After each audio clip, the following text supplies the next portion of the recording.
video, we're going to discuss the on-RowExpand event. So if we just quickly take a look at this grid here, you can see that we've got a grid and we've got a RowExpander, and when I click on the RowExpander here, I'm displaying the invoice items for the current invoice header record over there. And we did that by going to the RowExpander over here and turning on the RowExpander, and then by default when you create a RowExpander, the RowExpander type is linked grids.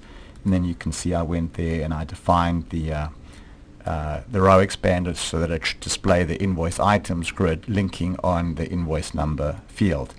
But you also have another option when you define a RowExpander of choosing a custom event. And when you choose a custom event, then what happens is when you click on the RowExpand icon, the on-RowExpand event fires, and when this event fires, you can set e.html and whatever you specify in e.html gets inserted into the grid where the RowExpander is expanded. So you can see here that in this case I've just simply said e.html equals, this is the RowExpander HTML. So let me just turn off debug 1 right now so we can demonstrate it.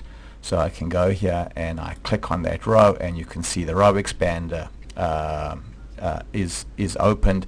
We make a callback to the server. The server computes some HTML and sends it back to the client and displays it over there.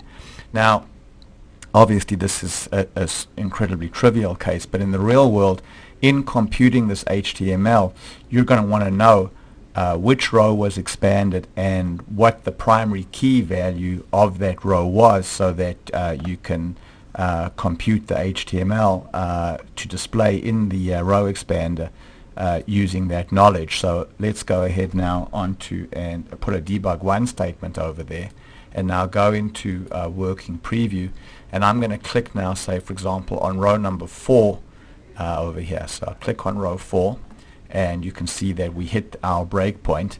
And if we look now, you can see inside E we have E dot row number. So you can see E dot row number is 4, so that tells us that the user clicked on row number 4.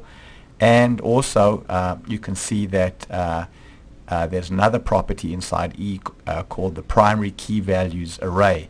Now in this particular case we're using a DBF, and so the primary key is just the record number. So we have an array now that only has one entry in it, because this is the primary key is just a single value, the record number. But in the case of a SQL table where your primary key is multiple fields, this array would contain an entry for each field in the primary key. So in this case the primary key value is 4, so that's record number 4. In the case of a SQL table that had multiple fields in the primary key, it might for example be the first entry might be say the first name, and the second entry might be say the last name.